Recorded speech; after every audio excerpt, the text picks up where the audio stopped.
Hello बच्चों, नमस्कार। बच्चों, बोर्ड परीक्षा आपके नज़दीक आती जा रही है और हमने भी तैयारियां शुरू कर दिया है अपने तरीके से। मैं बच्चों के मार्क्स के लिए लगभग प्रयास कर रहा हूं कि छुट्टियों में बच्चे किस तरह से हिंदी विषय में कम समय में अपनी तैयारी कर लें। तो आज मैंने रस छंद अलंकार, आप देख रहे हैं रस छंद अलंकार जो 2-2 नंबर के आते हैं, मैंने उस पर प्रकाश डालने का प्रयास किया है। और कम समय में ही जो इम्पोर्टेंट रस हैं, इम्पोर्टेंट छंद हैं, इम्पोर्टेंट अलंकार हैं, कि आपको कैसे लिखना है, कितना लिखना है, आपको वो बताया है मैंने। पूरी तरीके से मैंने पढ़ाया नहीं है, मैं आगे जब समय मिलेगा तो मैं उसको पढ़ाऊंगा। तो आपको रस में श्रृंगार, करुण, वीर, हास्य, आप इसको याद रखिएगा। रस में श्रृंगार, श्रृंगार रस, करुण रस, वीर रस और हास्य रस। ठीक है, श्रृंगार, करुण, वीर और हास्य। और छंद में आपको पढ़ना है चौपाई, दोहा, सोरठा, रोला और कुंडलियां।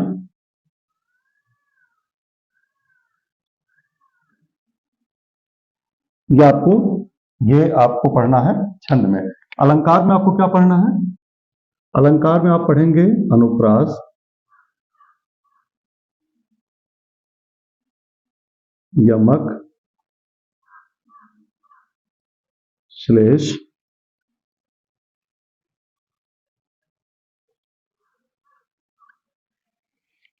और उपमा,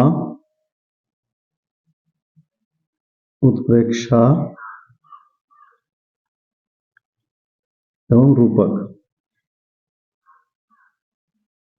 देखिए, ये बोर्ड परीक्षा में जो आपका रस है, जो छंद है, जो आने वाले हैं, तो इसमें आप एक बात मान लीजिएगा हमारी, एक श्रृंगार और एक वीर, यहां से आप एकदम कंफर्म करके चलिएगा कि इसका लक्षण और उदाहरण आपको याद होना चाहिए। इसमें से चौपाई बहुत सरल है, यह सम मात्रिक छंद होता है। इसके प्रत्येक चरण में 16-16 मात्राएं होती हैं। इसके अंत में जगण और तगण का निषेध होता है और यह तुकबंदी के अंतर्गत होता है। सम चरणों पर तुकबंदी होती है। ठीक है, अब यहां पर क्या है, पहले और दूसरे में तुकबंदी होती है। अब दोहा, इसके पहले और या अर्धसम मात्रिक छंद होता है। इसके पहले और तीसरे में 13-13 और दूसरे चौथे में 11-11 मात्राएं होती हैं। और इसके अंत में लघु गुरु होता है। सोरठा, दोहा का उल्टा जस्ट होता है। पहले और तीसरे में 11-11, दूसरे और चौथे में 13-13 मात्राएं होती हैं। रोला, रोला में आप ये मान के चलिए 2 छंद आप जोड़ दीजिए रोला के लिए, यानी इसमें यह सम मात्रिक छंद होता है। इसके प्रत्येक चरण में 24-24 मात्राएं होती हैं। 11 और 13 पर यति होती है। 4 चरण वाला होता है यह। कुंडलियां, कुंडलियां इसमें 6 चरण होते हैं। इसके प्रारंभ में दोहा और अंत में 2 सोरठा जोड़ करके बनाया जाता है। जिस शब्द से इसका प्रारंभ होता है उसी शब्द से इसका अंत होता है। और दोहा का जो अंतिम चरण होता है वही सोरठा का पहला चरण बन करके आता है। यह कुंडली की भांति एक दूसरे से बिल्कुल एकदम गुथे रहते हैं, इसलिए यह कुंडलियां कहा जाता है। मैंने इसको बिल्कुल एकदम पूरा वीडियो देखिएगा। उस पूरे वीडियो में मैंने इसको किताब के माध्यम से, जिससे समय ज्यादा ना लगे, आपका समय व्यर्थ ना जाए, मैंने किताब से आपको पढ़ा दिया है। तो आप इसको देखिएगा, बहुत कम समय में आपके समझ में आ जाएगा। ऐसे अनुप्रास है, वर्णों की आवृत्ति जहां बार बार होती है, हम उसे अनुप्रास अलंकार कहते हैं। तरह तनुजा तत्कमाल, आप इसको लक्षण लिखिए, उदाहरण लिखिए, बात खत्म करिए। यमक अलंकार 2 नंबर का होता है। इसमें भी आप लिखेंगे कि इसमें एक ही शब्द 2 बार आते हैं, परंतु उनके अर्थ अलग अलग होते हैं। कनक कनक सौगुनी मादकता तो आप श्लेष अलंकार में भी आप कर सकते हैं। रेमन पानी राखिए, एक ही शब्द के कई अर्थ होते हैं, तो उसमें हम श्लेष अलंकार कह देते हैं। ठीक है, तो यहाँ पर रहमन पानी राखिए, बिन पानी सब सून, ठीक है ना। और इसमें इस तरह का उदाहरण आप दे दीजिएगा। उपमा अलंकार, उपमा अलंकार आप देखते हैं जहां उपमेय में उपमेय की उपमान से तुलना की जाती है। यो सम सो समान, तो वहां पर उपमा अलंकार होता है। उत्प्रेक्षा, जहां पर उपमेय में उपमान की संभावना मत उत्प्रेक्षा, जहां उपमेय में उपमान की संभावना प्रकट की जाती है उसे उपमेय अलंकार उत्प्रेक्षा अलंकार कहते हैं। और उसमें चरण कमल बंधव हरियाई तो उपमा का हो गया। उत्प्रेक्षा का उत्प्रेक्षा अलंकार में जन जानो मन मानो, उसमें यो सम सो समान, इसमें जन जानो मन मानो। रूपक अलंकार में क्या होता है कि उपमेय में उपमान की संभावना नहीं बल्कि वो कर दिया जाता है, आरोपित कर दिया जाता है, वही रूप बता दिया जाता है। इसलिए आप जो है रूपक अलंकार होता है चरण कमल बंदो हरिराई, तो कमल व चरण को, ठीक है ना, हम वंदना करते हैं। तो ये कहने का मतलब ये अलंकार हमने बिल्कुल बढ़िया तरीके से समझाने का प्रयास किया है। हमने शॉर्ट में आपको समझा दिया है, किताब के हिसाब से मैंने पूरी वीडियो बनाने का प्रयास किया है। तो आप सभी अच्छी भावना के साथ छोटे समय में आप हिंदी की तैयारी करेंगे, कम समय में आपकी तैयारी पूरी हो जाएगी। जो कक्षा नहीं कर पाए हैं उन सभी छात्रों के लिए बहुत महत्वपूर्ण क्लासेस हैं, तो आप सभी इसको देखेंगे और अच्छा लगेगा तो आप इसे शेयर कर दीजिएगा जिससे अन्य बच्चे इसका लाभ उठा सकें। जय हिंद, जय भारत। और आगे पूरी वीडियो देखिएगा, ठीक है। अगर लाइक करते बने तो लाइक कर दीजिएगा, सब्सक्राइब करते बने, अगर चैनल नहीं हुआ है तो सब्सक्राइब कर दीजिएगा, और नहीं कर सकते हैं तो आप इसे पढ़िएगा जरूर और अच्छे अंक लाइएगा। अच्छी राइटिंग आपकी होनी चाहिए, बिल्कुल शुद्धता के साथ आप लिखें। कॉपी आपकी बोलेगी, वहां पर आपका चेहरा नहीं बोलेगा। इसलिए मैं सभी छात्रों से एक अपील और निवेदन करूंगा कि आप सभी घबराएं मत। आप अपनी पूरी किट के साथ, पूरे पेन वन के साथ आप कंप्लीटली वहां पहुंचे, पूरी तैयारी के साथ। समय आपके पास बहुत है, आप उस समय का सदुपयोग करें। जितना निर्धारित शब्द कहा गया उससे 2-4 शब्द 10 शब्द फालतू हो सकता है, इससे ज्यादा लिखने का प्रयास ना करें। नंबर लिमिटेड हैं, अगर 5 नंबर का है तो 80 शब्द में जवाब देना है, ठीक है ना। निबंध है तो आपको 250 शब्द में जवाब देना है। तो आप ऐसे शब्दों का चयन करके आप अपनी प्रैक्टिस को करके तब एग्जाम को फेस कीजिए, जिससे आप अच्छे मार्क्स आए और समय निर्धारित समय में कंप्लीट कर जाएं। कोई क्वेश्चन छूटना नहीं चाहिए, इस बात का विशेष ध्यान रखें। सभी प्रश्नों का जवाब आपको देना है और आप पूरी वीडियो आगे देखते रहें, आगे बढ़ाएं। धन्यवाद। देखिए, अलंकार की बात करते हैं। अलंकार में बहुत ज़्यादा डिटेल में नहीं जा करके सीधे सीधे एकदम आते हैं कि बोर्ड एग्ज़ाम में कौन से अलंकार आ सकते हैं, उस पर हम बात करते हैं। वैसे अलंकार को आप जानते हैं, काव्य की शोभा बढ़ाने वाले तत्वों को हम अलंकार कहते हैं। जो काव्य की शोभा बढ़ाने वाले तत्व होते हैं उन्हें हम अलंकार कहते हैं। अलंकार में जो भेद पाए गए हैं, 2 भेद पाए गए हैं, शब्दालंकार और अर्थालंकार। शब्दालंकार आप जानते हैं, शब्द के आधार पर जब काव्य में चमत्कार उत्पन्न होता है, ध्वनि तथा अर्थ का महत्वपूर्ण समन्वय होता है, ठीक है ना, तो हम उसे शब्दालंकार कहते हैं। और जहाँ पर अर्थ के आधार पर काव्य में चमत्कार उत्पन्न किया जाता है कि एक ही शब्द के कई अर्थ हैं या उसके भाव उत्पन्न हो जाते हैं, तो हम उन्हें अर्थालंकार कहते हैं। तो अब हम बात करते हैं कि अनुप्रास अलंकार बात करते हैं। शब्दालंकार में शब्दालंकार के जो है भेद हैं कौन कौन से, अनुप्रास, यमक, श्लेष इत्यादि जो प्रमुख रस हैं अलंकार हैं, हम उनकी बात करते हैं। तो अनुप्रास अलंकार में आप ये मान के चलिए कि ये वेरी इंपॉर्टेंट है आपके लिए। तो कैसे हम इसको याद करेंगे, जहाँ पर वर्णों की एक से अधिक बार आवृत्ति हो, ठीक है ना, उसे हम अनुप्रास अलंकार कहते हैं। जैसे अनुप्रास वर्णीय रस की अनुकूलता के अनुसार समान वर्णों का बार बार प्रयोग है, यह एक प्रचलित अलंकार है, ठीक है। तो जिसका प्रयोग छेका अनुप्रास, वित्तानुप्रास, लाटानुप्रास आदि के रूप में होता है। तो अनुप्रास अलंकार में देखेंगे आप उदाहरण, सम सुबरन सुखाकर सुजस नथोर। वे वाक्यांश में सवर्ण की आवृत्ति देखते हैं। देखिए, सम सुबरन सुखाकर सुजस, है ना। तो ये बार बार सवर्ण आया है, जहाँ पर वर्णों की आवृत्ति बार बार होती है उसे हम अनुप्रास अलंकार कहते हैं। रघुपति राघव राजा राम, र की उत्पत्ति कई बार आवृत्ति हुई है, इसलिए हम इसे अनुप्रास अलंकार के रूप में। अनुप्रास अलंकार के भेद भी हैं, देखो बच्चों, भेद हैं श्रुत्यानुप्रास, ठीक है ना, एक ही स्थान से उच्चारित होने वाले, सुन करके हमें पता लग जाए, एक ही, जैसे दंत हैं, तालव्य हैं या तालु हैं, ओष्ठ हैं, इनसे उच्चारित होने वाले वर्णों के आधार पर जो आवृत्ति हो रही हो, इन ऐसे वर्ण एक ही उसमें आ रहे हों, तो हम उसे श्रुत्यानुप्रास कहेंगे। उदाहरण, राम कृपा भव निशा सिरानी, जागे पुण्य न डसई हो। तो आप देख सकते हैं यहाँ पर कि राम कृपा भव निशा सिरानी, तो राम कृपा, तो यहाँ पर र है ना, और इस स नहीं, और इस तरह से इसमें आवृत्ति की गई है। वृत्तानुप्रास, समान वर्ण की अनेक बार आवृत्ति हो, जो समान वर्ण हैं उनकी अनेक बार आवृत्ति हो। जैसे चारु चंद्र की चंचल किरणें खेल रही जलथल में, है ना। 6 का अनुप्रास, अब यहाँ देख रहे चर्चा की होगी। 6 का, जब कोई वर्ण मात्र 2 बार ही आए, जैसे इस करुणा कलित हृदय में अब विकल रागिनी बसती, करुणा और कलित, है ना। आप इसमें देख रहे हैं लाटा अनुप्रास शब्द व अर्थ की आवृत्ति के बाद भी अन्वय के उपरांत भिन्न अर्थ में निकले। पूत सपूत तो क्यों धन संचय, पूत कपूत तो क्यों धन संचय। तो आप देखेंगे कि पूत सपूत तो क्यों धन संचय, पूत कपूत तो क्यों धन संचय। तो यहाँ पर केवल एक सपूत और कपूत से यहाँ पर पूरा चेंज हो गया है भावार्थ। अंत्यानुप्रास शब्दों के अंत में समान ध्वनि की आवृत्ति, जैसे बतरस लालच लाल की मुरलीधरी लुकाए। तो शब्द के अंत में समान ध्वनि की आवृत्ति, बतरस लालच लाल की मुरलीधरी लुकाए। तो यहाँ पर समान ध्वनि की आवृत्ति हो रही है, तो लाल की और लुकाए, है ना। तो हम इसे अनुप्रास अलंकार के अंतर्गत ला सकते हैं।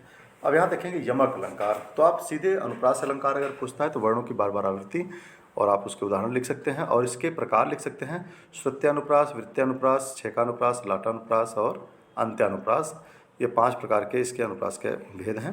अब आइए हम बात करते हैं यमक, वेरी इंपॉर्टेंट, ये भी और अनुप्रास भी, ठीक है।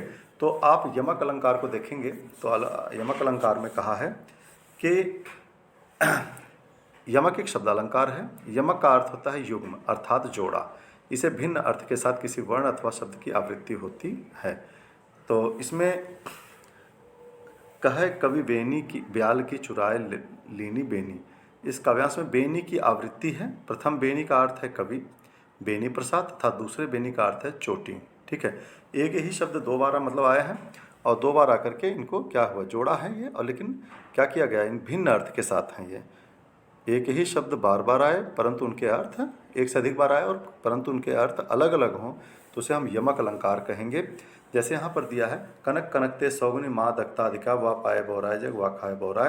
तो एक कनक का यहाँ पर सोना और दूसरे कनक का अर्थ धतूरा लगाया गया है, तो इसलिए यहाँ पर यमक अलंकार पाया जाता है। देखिए अब आगे श्लेष अलंकार, वेरी इंपॉर्टेंट, श्लेष, ठीक है। फिर श्लेष अलंकार में जब कोई शब्द वाक्य में प्रयुक्त होकर 2 या 2 से अधिक भिन्न अर्थ दे तो वहाँ श्लेष अलंकार होता है। इस अलंकार के अंतर्गत एक शब्द एक से अधिक अर्थों का बोध कराकर पूरे काव्य को विशिष्ट अर्थ प्रदान करने में सक्षम होता है। अर्थ शब्द एक ही है, लेकिन अर्थ जो है इसका क्या हो गया है, अर्थ अलग अलग हो चुका है।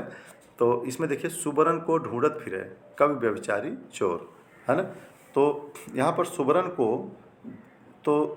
सुबरन का अर्थ कवि व्यभिचारी और चोर से संबंधित है। अर्थात कवि सुबरन अर्थात सुवर्ण अच्छे शब्दों को ढूंढता फिरता है, व्यभिचारी सुबरन अर्थात गोरी को ढूंढता रहता है, और चोर सुबरन अर्थात सोना को ढूंढता रहता है।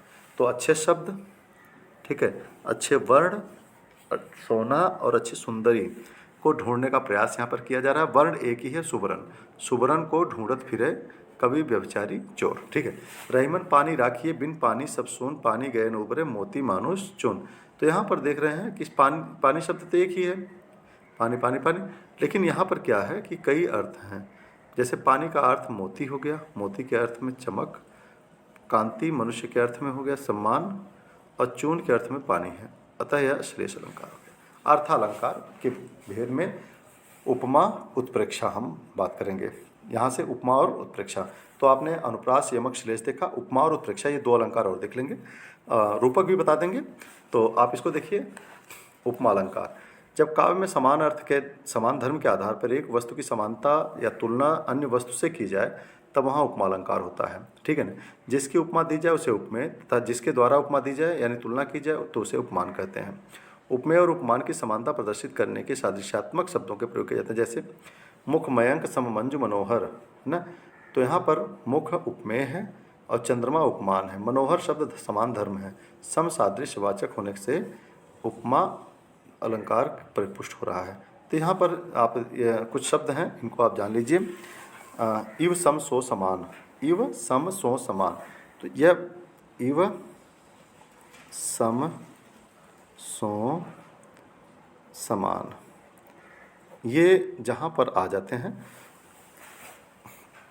वह समानता को प्रकट करने के लिए है कि इसके जैसा समान, तो ये शब्द अगर आ जाते हैं तो आप समझ लीजिए उपमा अलंकार है। ठीक है। तो यहाँ पर हम उपमा अलंकार हमने देख लिया कि उपमेय में उपमान जब तुलना की जाती है, उपमेय का उपमान से तुलना की जाती है तो हम उसे उपमा अलंकार कहते हैं। ठीक है, जहाँ पर इव सम सो समान शब्द आए। ठीक, तो आपने यहाँ पर दिया पीपर पात सरिस मन डोला, है ना।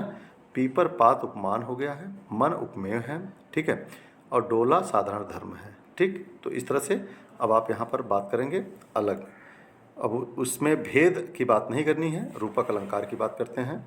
रूपक अलंकार जहाँ पर एकता, रूप मतलब एक जैसा ही हो जाना, उसके जैसा, जैसे रूपक अलंकार में पूर्ण साम्य होने के कारण प्रस्तुत में अप्रस्तुत का आरोप कर दिया जाए। यहाँ पर अप्रस्तुत जो है ना उसके साथ तुलना की जा रही है, मतलब एकदम उसी को कह दिए तुम तो चाँद जैसे हो, है ना, तुम तो बिल्कुल शाहरुख खान लग रहे हो, तुम तो जैसे सनी देओल लग रहे हो।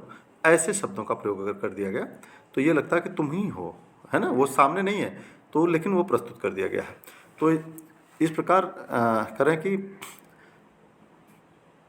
रूपक अलंकार में पूर्ण साम्य होने के कारण प्रस्तुत में अप्रस्तुत का आरोप कर अभेद की स्थिति को स्पष्ट किया जाता है। इस प्रकार जहाँ उपमेय और उपमान की अत्यधिक समानता को प्रकट करने के लिए उपमेय में उपमान का आरोप होता है, वहाँ रूपक अलंकार उपस्थित रहता है। चरण कमल बंदो हरियाई, कमलवत चरण, सीधा कह दिया कमल रूपी चरण, चरण रूपी कमल, कमल रूपी चरण। देखिए, तो चरण पर उपमान कमल का आरोप कर दिया गया है। दोनों में अभिन्नता है पर दोनों साथ साथ हैं। इस अभिन्नता के कारण यहाँ रूपक अलंकार है। ठीक है ना। तो चरण कमल बंदो हरिराई, एक उत्प्रेक्षा अलंकार आया होगा, ये रहा, हम उसकी भी बात कर लेते हैं। उत्प्रेक्षा अलंकार वेरी इंपॉर्टेंट, बस इसके बाद हम खत्म करते हैं अलंकार भी, और इसके बाद आप लोग देख लीजिएगा रस छंद। तो आज के टॉपिक में यही चल रहा है। तो उत्प्रेक्षा अलंकार, किसी वस्तु के संभावित रूप की उपेक्षा करना, उपमेय अर्थात उपमान अर्थात अप्रस्तुत की संभावना को उत्प्रेक्षा अलंकार कहते हैं। जैसे इसमें मनु मानो जनु जानो ऐसे शब्दों का मिलता है। सोहत ओढ़े पीत पट श्याम सलोने गात, है ना।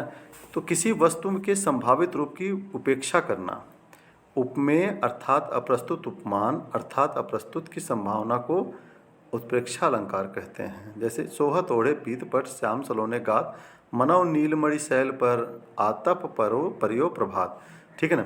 तो इस काव्यांश में श्री कृष्ण के श्यामल शरीर पर नीलमणि पर्वत की तथा पीत पट पर, पीले वस्त्र पर प्रातःकालीन धूप की संभावना व्यक्त कर दी गई है, अतः यहाँ पर उत्प्रेक्षा अलंकार है। ठीक है, तो ये उत्प्रेक्षा अलंकार हो गया आपका। आपने सब देखा, अनुप्रास, यमक, श्लेष, उपमा, उत्प्रेक्षा और रूपक, ये तीनों चीज़ें हो गई, यानी 6 अलंकार हो गए। ये पूरी क्लास केवल वर्ड उसके बोर्ड परीक्षा के लिए है। तो आपने अच्छे से समझ लिया, इनके उदाहरण को तैयार कर लेंगे, परिभाषा लिखेंगे और इसके बाद उदाहरण दे देंगे, फिर स्पष्टीकरण अगर देना होगा तो दे देंगे। इसके बाद ये कंप्लीट हो जाएगा, 2-2 नंबर के होते हैं ये। तो आज की कक्षा में इतना ही, अगली कक्षा में लेकर के आऊँगा बहुत ही सरल। मैंने आपको कहा है कि छोटी छोटी क्लासेज रहेंगी लेकिन आपके अच्छे अंक। इससे पहले मैंने एप्लीकेशन आपको पढ़ाया था, एप्लीकेशन आपने देखा था, 6 नंबर का एप्लीकेशन था। उसके साथ मैंने आपको त्रुटि मार्जन बताया था वाक्यों में, तो 6-2-8 नंबर का उस दिन बताया था, और आज 2-2-4-6 8-6 14 नंबर का ये हो गया। और आपके गद्यांश के लिए उधर बता दिया था मैंने, कम से कम 7 नंबर का है। तो ऐसे ही धीरे धीरे नंबर बढ़ते जाएंगे आपके क्रम में। और निबंध की बात करेंगे हम, तो निबंध की बात कल करेंगे, और जो और चीज़ें बाकी रह गई हैं तो उस पर हम चर्चा कर रहे हैं धीरे धीरे। व्याकरणात्मक और संस्कृत के गद्य पद्य की बात करेंगे हम, और पद्य की उधर से। तो आपका सिलेबस मैं लगभग कंप्लीट कर दूंगा बहुत जल्दी ही।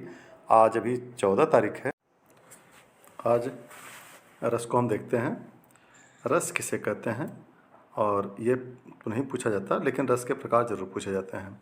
तो मैं बोर्ड परीक्षार्थियों के लिए केवल स्पेशल ये लेके आया हूँ कि बोर्ड परीक्षा में आपको कितना कितना लिखना है, कैसे लिखना है।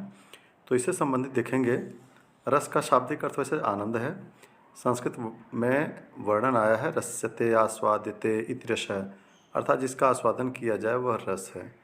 किंतु साहित्य शास्त्र में काव्यानंद अथवा काव्यास्वाद के लिए रस शब्द प्रयुक्त होता है।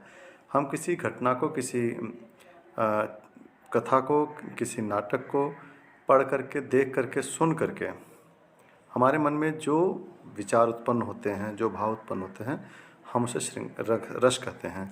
तो देखिए इसमें दिया है परिभाषा, काव्य को पढ़ने, सुनने तथा नाटक देखने से सहृदय पाठक श्रोता व दर्शक को प्राप्त होने वाले विशेष आनंद, है ना, रस कहलाता है। कहानी, उपन्यास, कविता, नाटक, फिल्म आदि को पढ़ने, सुनने अथवा देखने के क्रम में उसके पात्रों के साथ स्थापित होने वाली आत्मीयता के कारण काव्यानुभूति एवं काव्यानंद व्यक्तिगत संकीर्णता से मुक्त होता है। काव्य का रस सामान्य जीवन में प्राप्त होने वाले आनंद से इसी अर्थ में भिन्न भी है।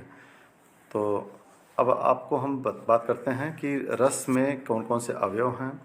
तो भरत मुनि ने नाट्यशास्त्र में लिखा है, विभावानुभाव व्यभिचारी संयोगात रस निष्पत्ति, अर्थात विभाव अनुभव तथा व्यभिचारी भाव के संयोग से रस की निष्पत्ति होती है। इनमें स्थायी भाव स्वतः ही अंतर्निहित है, क्योंकि स्थायी भाव ही विभाव अनुभव तथा व्यभिचारी भाव के संयोग से रस दशा को प्राप्त होता है। इस प्रकार से चार बात हैं, चार चीज़ें कौन कौन से, चार अंग, स्थायी भाव, विभाव, अनुभाव, संचारी भाव अथवा व्यभिचारी भाव। अस्थायी भाव, अस्थायी भाव करें कि परिभाषित करते हुए उन्होंने कहा है, रामचंद्र शुक्ल ने, कि प्रधान अथवा अस्थायी भाव वह कहा जाता है जो रस की अवस्था तक पहुँचे। अस्थायी भाव 11 माने गए हैं, जैसे रति मतलब प्रेम, हास मतलब हंसी, शोक, दुख, क्रोध, उत्साह, भय, जुगुप्सा, घृणा, विस्मय, आश्चर्य, निर्वेद, वैराग्य या शांति तथा वत्सलता, छोटों के प्रति प्रेम, भगवत विषयक रति, अनुराग, है ना। विभाव जो है, विभाव से अभिप्राय उन वस्तुओं एवं विषयों से के वर्णन से है जिनके प्रति सहृदय के मन में किसी प्रकार का भाव या संवेदन होती है, अर्थात भाव के जो कारण होते हैं उन्हें विभाव कहते हैं दूसरे शब्दों में। तो ये हम इसकी चर्चा कर रहे हैं, लेकिन हम टॉपिक पे आते हैं सीधा कि कौन कौन से ऐसे रस हमारे इम्पोर्टेंट हैं जो हम कर सकते हैं पेपर के लिए तैयार।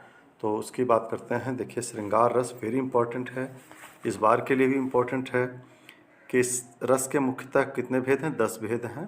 तो इसमें से हम श्रृंगार, हास्य, करुणवीर, रौद्र, भयानक, विभत्सात, अद्भुत, शांताश, वात्सल्यश्च रसादश, है ना। तो 10 भेद हैं। तो उनमें से श्रृंगार रस, वीर रस, करुण और हास्य, हम इन 4 रसों को देखेंगे। इनमें से 2 रस जरूर आ जाएंगे। तो आपको रस की परिभाषा, श्रृंगार रस किसे कहते हैं, उनका लक्षण लिखिए तथा उदाहरण दीजिए, है ना। तो आपको कैसे लिखना है, श्रृंगार रस का अस्थायी भाव रति है। श्रृंगार मतलब प्रेम, अस्थायी भाव रति है, प्रेम है। रति का सामान्य अर्थ प्रीति, किसी मनोनुकूल प्रिय व्यक्ति की ओर से मन का झुकाव या लगाव। जब नायक नायिका के मन में एक दूसरे के प्रति प्रीति उत्पन्न होकर विभाव, अनुभव तथा संचारी भावों के योग से स्थायी भाव रति जागृत हो तो श्रृंगार रस कहलाता है। ठीक है ना। एक दूसरे के प्रति झुकाव होता है, तो जो उनके मन में भाव उत्पन्न होता है उन्हें हम श्रृंगार रस कहते हैं। इसके अंतर्गत पति पत्नी अथवा नायक नायिका का वर्णन होता है। इसमें पर पुरुष या पर नारी के प्रेम का वर्णन निषेध होता है। अर्थात ये अब नायक नायिका कह दिया है और दूसरी तरफ नायक नायिका भी कहा है और दूसरी तरफ जो है इसने जी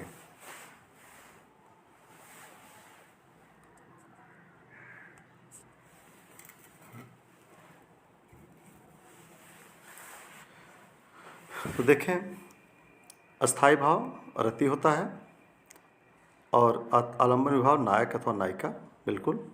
उद्दीपन विभाव आलम्ब का सौंदर्य, प्रकृति, चांदनी, वसंत ऋतु, वाटिका, संगीत इत्यादि, ये उद्दीपन विभाव होते हैं जो उद्दीप्त करने वाले कारक होते हैं। अनुभाव स्पर्श, आलिंगन, अवलोकन, कटाक्ष, मुस्कान, अश्रु आदि। और संचारी भाव क्या होता है, संचारी भाव में निर्वेद, हर्ष, लज्जा, जड़ता, चपलता, आशा, स्मृति, आवेग, उन्माद, रोदन इत्यादि। अब इसमें श्रृंगार रस जो होते हैं 2 प्रकार के होते हैं। एक तो संयोग श्रृंगार होता है, दूसरा वियोग श्रृंगार होता है। संयोग श्रृंगार में क्या होता है, जब नायक नायिका, है ना, संयोग की अवस्था में हो, करण मिलन या संयोग की अवस्था में जब नायक नायिका के प्रेम का वर्णन किया जाए तो वहाँ संयोग श्रृंगार होता है। दोनों जब मिल रहे होते हैं, जब आमने सामने होते हैं तो संयोग श्रृंगार होता है।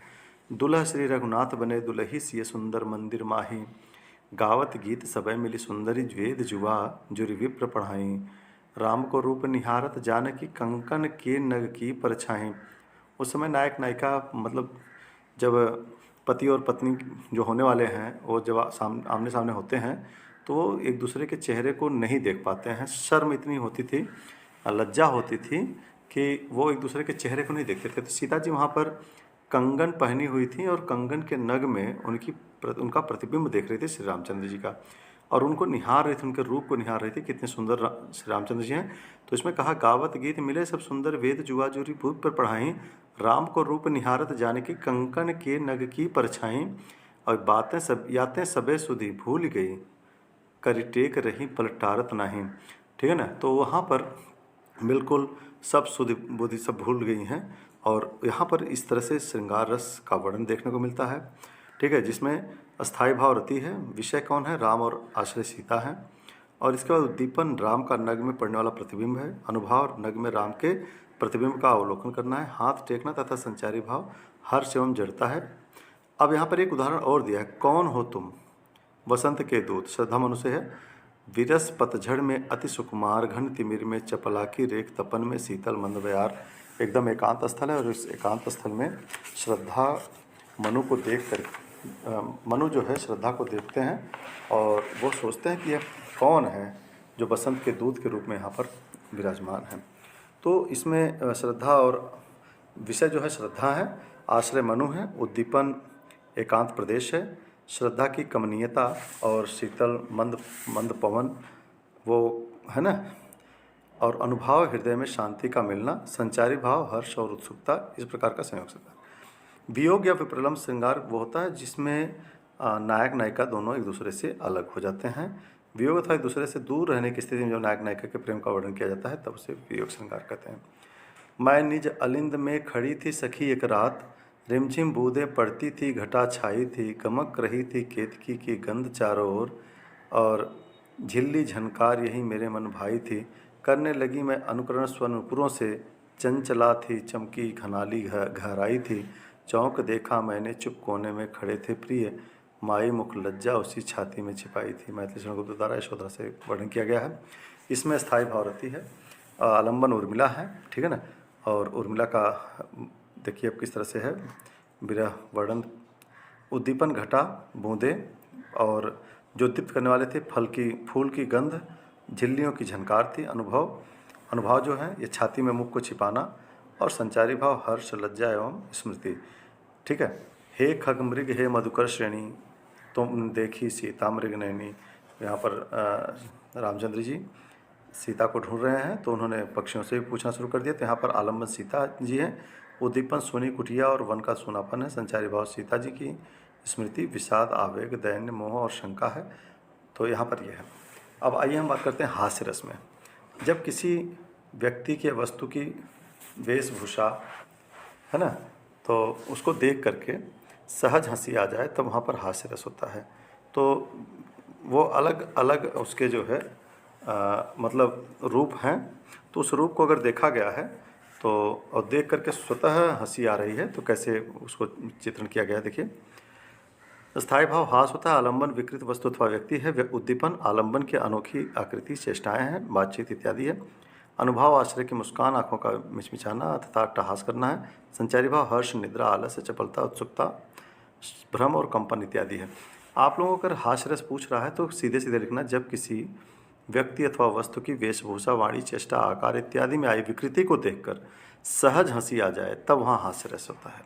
क्लियर, इतना लिखना है। उदाहरण पे आ जाना सीधा। उदाहरण, विंध्य के वासी उदासी तपोव्रती है ना, विंध्य के वासी उदासी तपोव्रती धारी महा बिनु नारी दुखारे, गौतम तीय तरी तुलसी सो कथा सुनि भे, मुनि वृंद सुखारे, वही है शिला सब चंद्रमुखी, परसे पद मंजुल कंज तिहारे, केन्य भली रघुनायक जो करुणा करि कानन को पग उधारे।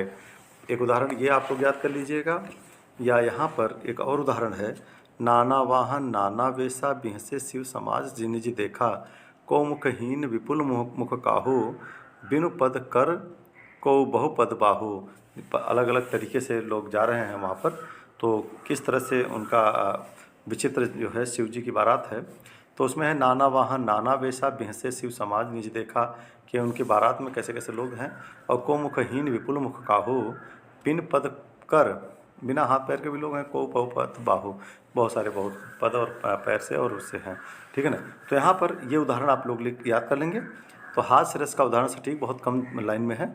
नाना वाहन नाना वेशा बिहसे शिव समाज निज देखा, को मुखहीन विपुल मुख काहू, बिन पद कर को बहु पद बाहू। तो इसमें आप लोग लेंगे, इसमें स्पष्टीकरण में जब देंगे तो इसमें देंगे कि स्थायी भाव हास्य, आलंबन शिव समाज है, उद्दीपन कौन कौन है, विचित्र वेशभूषा है, अनुभाव शिव जी का हंसना है, संचारी भाव हर्ष रोमांच चपलता आदि है, ठीक है ना यहाँ पर। इसलिए अब करुण रस, करुण रस देखेंगे आप।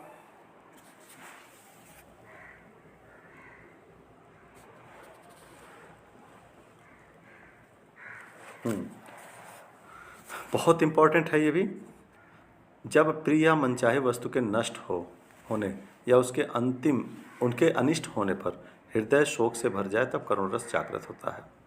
बिल्कुल नष्ट हो जाए या ठीक है ना अनिष्ट हो जाए, इसमें विभाव अनुभाव संचारी भावों के मेल से शोक नामक स्थायी भाव का जन्म होता है। ठीक है, तो इसमें स्थायी भाव शोक है, आलंबन। तो आप लोग परिभाषा में सिर्फ यही लिखेंगे, जब प्रिय या मनचाहे वस्तु के नष्ट होने या उसके अनिष्ट होने पर हृदय शोक से भर जाए तब करुण रस जागृत होता है। यहाँ तक लिख सकते हैं।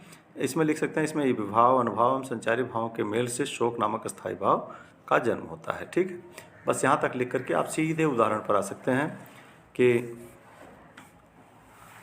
जो भूरि भाग्य भरी विदित थी अनुपमेय सुहागिनी, हृदय वल्लभ हूँ वही अब मैं यहाँ हतभागिनी, जो साथनी होकर तुम्हारी थी अति सनाथनी, है अब उसी मुझसी जगत में और कोई अनाथनी। ठीक है ना। उत्तरा का यहाँ पर वर्णन किया गया है, उत्तरा और अभिमन्यु की। तो यहाँ पर चित्रण किया गया है मैथिली चंद्रगुप्त द्वारा। ठीक है ना। तो वहाँ पर उत्तरा जो है उनकी मृत्यु के बाद यही रोते हुए विलापते हुए करे थी, जो भूरि भाग्य भरी विदित थी अनुपमेय सुहागिनी, हे हृदय वल्लभ हूँ वही अब मैं यहाँ हतभागिनी, जो साथनी होकर तुम्हारी थी अति सनाथनी, है अब उसी मुझसी जगत में और कोई अनाथनी नहीं। एक और उदाहरण है यहाँ पर, बहुत ही प्रचलित उदाहरण। अभी तो मुकुट बधा था मात, हुए कल ही हल्दी के हाथ, खुले भी न थे लाज के बोल, खिले थे चुंबन सूर्य कपोल, हाय रुक गया ही संसार बना सिंदूर अनलंगार, वात हत लतिका वह सुकुमार पड़ी है छिन्नाधार। सुमित्रानंद पंत के द्वारा कि अभी तो मुकुट बंधा था माथ पर और अभी मेरा जो सुहाग है वो छिन गया है। तो इस तरह का वर्णन यहाँ पर किया गया है। तो ठीक है, तो ऐसे में अब आगे हम देखते हैं। अब कितना हो गया, श्रृंगार हास्य करुण वीर। ठीक है, तो ये बस ये लास्ट है ये कि वीर रस किसे कहते हैं, युद्ध करने के लिए अथवा नीति धर्म आदि की दुर्दशा को मिटाने जैसे कठिन कार्यों के लिए मन में उत्पन्न होने वाले उत्साह से वीर रस की उत्पत्ति होती है। तो युद्ध वगैरह में जाने पर, ठीक है, तो इस पर आप लोग जो है वीर रस का, जैसे चढ़त तुरंग चतुरंग साज शिवराज, चढ़त प्रताप दिन दिन अति जंग जग में, भूषण चढ़त मरहटन के चित्त आव, खग्गकुली चढ़त है अरिन के अंग में, भौसला के हाथ गढ़ कोट है चढ़त, अरिजोट है चढ़त एक मेरु गिरि श्रृंग में, तुरकान गम व्योमयान है चढ़त बिनु, मन है चढ़त बदरंग अवरंग में।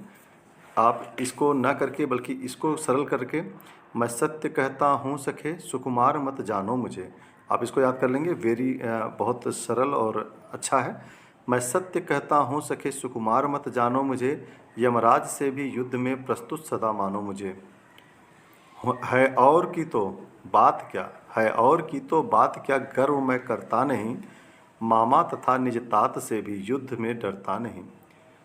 मैं सत्य कहता हूँ सखे सुकुमार मत जानो मुझे, यमराज से भी युद्ध में प्रस्तुत सदा मानो मुझे, है और की तो बात क्या गर्व मैं करता नहीं, मामा तथा निज तात से भी युद्ध में डरता नहीं। तो ये मैथिली चंद्रगुप्त द्वारा लिखा हुआ है। तो आप इसको अभिमन्यु जो है जो कौरव पक्ष के सामने जाते हैं तो यही बात कह रहे थे कि आप मुझे छोटा मत समझिए और मैं किसी से डरने वाला नहीं हूँ। तो ये आपके रस हैं जो मैंने बोर्ड एग्ज़ाम के लिए मैंने बताया है, श्रृंगार, करुण, वीर और हास्य। अब मैं आप लोगों को बात करता हूँ छंद पे। अब बहुत इम्पोर्टेंट जो छंद हैं मैं उनकी बात कर रहा हूँ। छंद में आपके काउंटिंग मैं ही बता दूंगा कि कैसे कैसे काउंटिंग किया जाएगा। वर्णिक छंद और मात्रिक छंद होते हैं, दो प्रकार के छंद।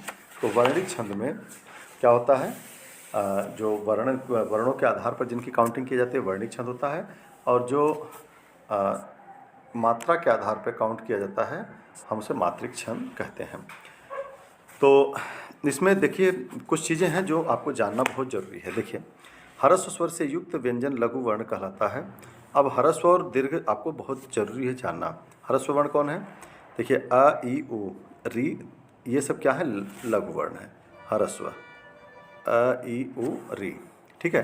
अब लघु के नियम में क्या है? ह्रस्व स्वर युक्त व्यंजन लघु वर्ण कहलाते हैं, ठीक है। यदि लघु स्वर में स्वर के ऊपर चंद्रबिंदु लगा है तो उसे लघु ही माना जाएगा, ठीक है। जैसे संग, हंसना आदि। छंदों में कहीं कहीं हलंत लगा आ जाने पर लघु ही माना जाता है। ह्रस्व स्वर के साथ संयुक्त स्वर हो तो भी लघु माना जाएगा। कभी कभी उच्चारण की सुविधा के लिए भी गुरु को लघु मान लिया जाता है, जहाँ ऐसी कंडीशन आ जाए। दीर्घ किनको मानना चाहिए? जिन वर्णों के उच्चारण में ह्रस्व वर्ण से 2 गुना समय लगता है उन्हें हम, जैसे आ, ई, देखो आ, ई, उ, ओ, औ दीर्घ वर्ण है। इनके नियम क्या हैं? इनके नियम भी बड़े ध्यान से देख लीजिए। दीर्घ स्वर और उससे संयुक्त व्यंजन गुरु माने जाते हैं। उससे युक्त व्यंजन नहीं, दीर्घ स्वर ये इनसे और उससे युक्त व्यंजन गुरु माने जाते हैं। अगर इनमें जैसे का, की, कु ऐसे लगा हुआ है तो ये गुरु माने जाएंगे, ठीक है। यदि स्वर से ह्रस्व स्वर से के बाद विसर्ग आ जाए, ह्रस्व स्वर के बाद विसर्ग आ जाए तो वह गुरु माना जाता है, जैसे प्रातः है, ठीक है। इसके बाद ये आ गया तो हो गया, तो ये दीर्घ हो जाएगा। अनुस्वार वाले सभी स्वर एवं व्यंजन भी गुरु माने जाते हैं, जहाँ पर अनुस्वार जिन पर बिंदु लगा जाए। आवश्यकता पड़ने पर अंतिम ह्रस्व स्वर को गुरु मान लिया जाता है। संयुक्त अक्षर या उसके ऊपर अनुस्वार हो तो भी ह्रस्व स्वर गुरु माना जाता है, ठीक है ना। हर संयुक्त अक्षर या उसके ऊपर अनुस्वार हो तो भी ह्रस्व स्वर को गुरु माना जाता है। यदि जहाँ पर रुका जाता है थोड़ी देर के लिए, है ना, लय को ठीक करने के लिए कहीं कहीं विराम लेना पड़ता है, उसे हम यति कहते हैं। गति, छंद पढ़ने की लय को गति कहते हैं, ठीक है। तुक, लास्ट में अंत में जो समान वर्णों की आवृत्ति होती है उसे तुक कहते हैं। अब चलिए बात करते हैं। देखो, य माता राजभान सलगा, देखो य माता राजभान स लगा, तो ये क्या है? स लगा। तो ये यगण मगण, ये गण कितने हैं? 8। यगण मगण तगण रगण जगण भगण नगण सगण। अब हम बात करते हैं कि जो आपके लिए महत्वपूर्ण छंद हैं उनकी हम चर्चा करेंगे, क्योंकि समय कम है, आपको ज़्यादा समय नहीं देंगे। क्यों आप इसको तुरंत रिवाइज कर लेंगे, अच्छे से देख लेंगे। जैसे चौपाई है, दोहा है, सोरठा और कुंडलियाँ, ये 4 छंद आप पढ़ लीजिएगा। इसमें से निश्चित तौर पर इनमें से एक आना ही आना है, तो आप घबराएं मत, ठीक है। तो चौपाई में देखिए, यह 4 चरण वाला होता है, बिल्कुल याद कर लीजिए क्या होता है। 4 चरण वाले होते हैं।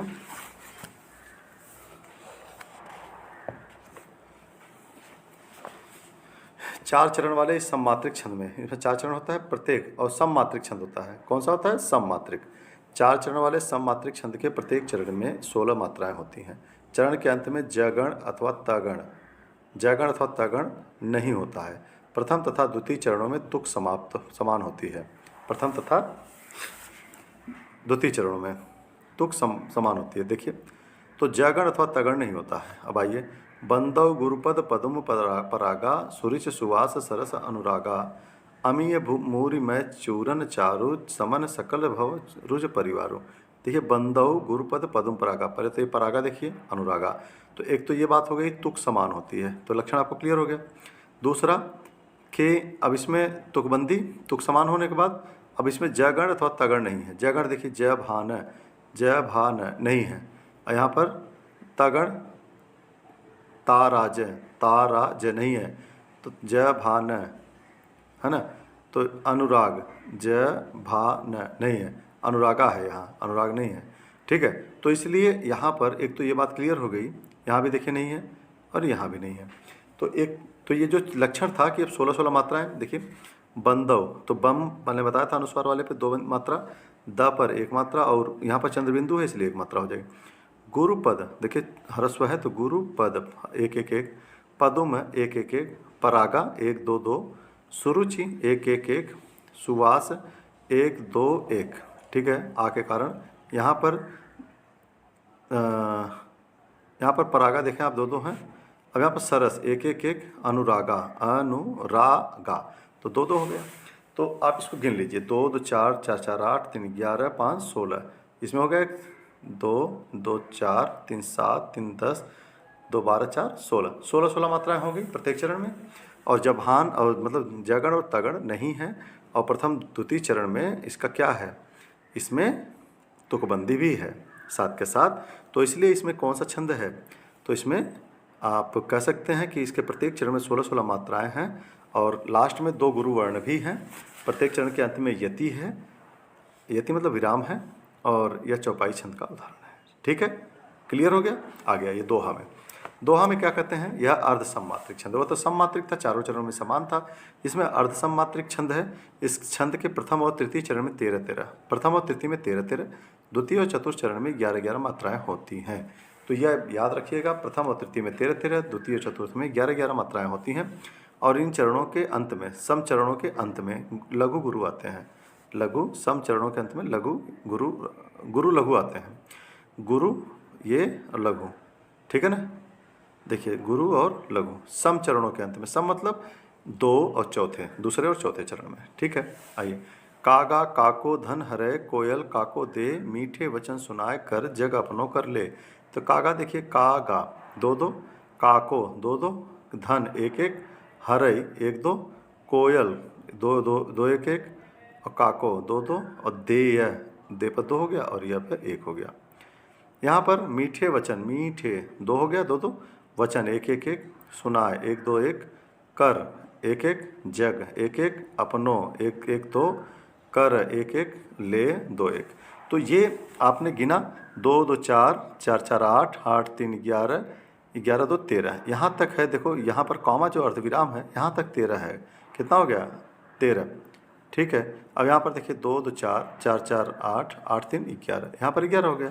ऐसे ही 2-2 4 4 4-4 8 8-3 11-2 13, और यहाँ पर 2-2 4 4-3 7 4 11। तो यहाँ पर देखेंगे ये पहला चरण है, दूसरा, तीसरा और चौथा। तो पहले और तीसरे में 13-13, दूसरे और चौथे में 11-11 मात्राएं हैं। इसलिए आपको क्या बन गया, ये कौन सा छंद बना, ये आपका छंद हो गया दोहा छंद। क्लियर। सोरठा छंद एकदम आसान है। सोरठा छंद क्या है, बिल्कुल दोहे का अपोजिट है। इसको दोहे का उल्टा कर लीजिए कि यह अर्धसम मात्रिक छंद है। इसके पहले और तीसरे चरण में 11-11, दूसरे और चौथे चरण में 13-13 मात्राएं होती हैं। यह तुक विषम चरणों में होता है, पहले और तीसरे चरण में तुकबंदी बैठेगी। ठीक है ना, पहले और उस, हाँ, तो देखिए कैसे कैसे बन रहा है। मुख होय वाचाल, पंगु चढ़े गिरिवर गहन, और जासु कृपा दयाल, देखिए पहले और तीसरे में, और द्रवो सकल कलिमल दहन, है ना, गानो दहन।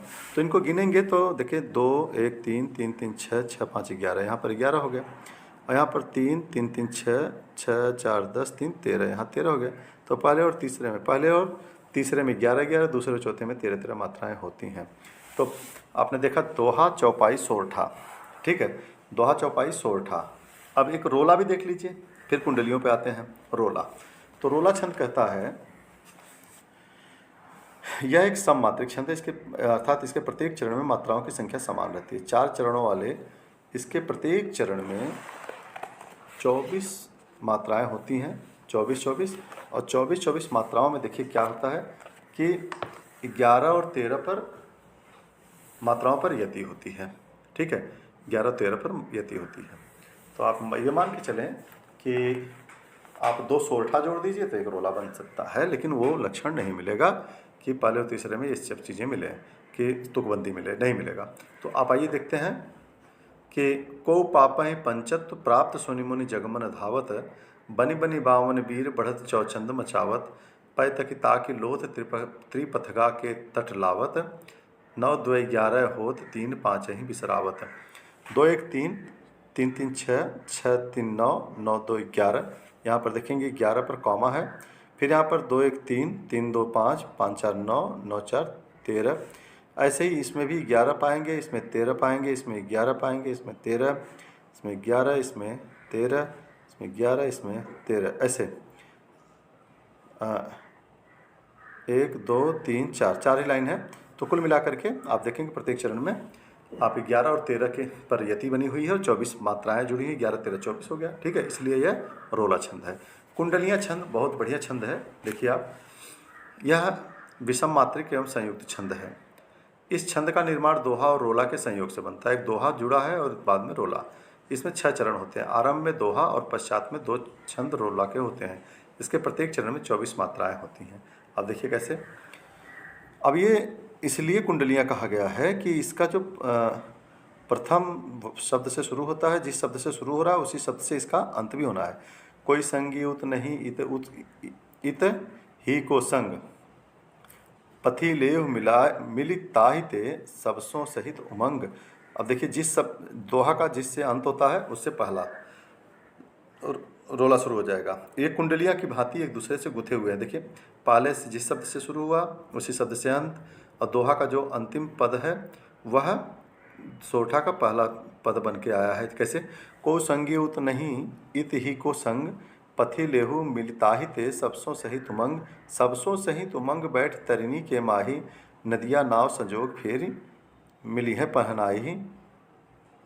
और बरनय दीन दयाल पार पुनि भेंट न होई, अपनी अपनी गैल पंथी जो सब कोई। यह 6 चरणों वाला होता है और इसमें 24 मात्राएं होती हैं। इसका प्रथम चरण दोहे में तथा द्वितीय चरण सोठा में मिलाकर के बना हुआ है।